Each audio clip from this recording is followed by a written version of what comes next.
Hello, dear viewers. Today, we're going to talk about the life and career of Yagmur Yuksel, who has already become a prominent figure on Turkish television.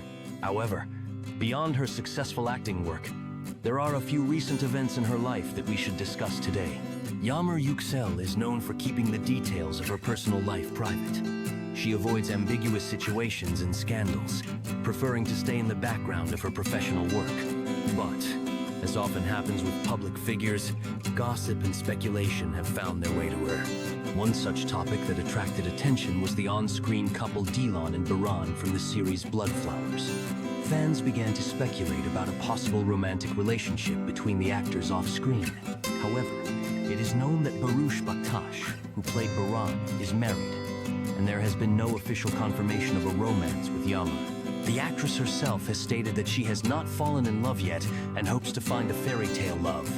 Just like in the series, at the moment, Yagmur is dedicating much of her time to improving her acting skills. And in her free hours, she enjoys spending time with family and friends, listening to music, and reading books.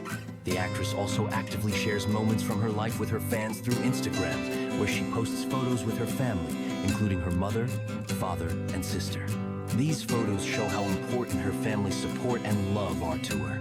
Unfortunately, recently, Yagmur faced a wave of hate and offensive comments directed at her.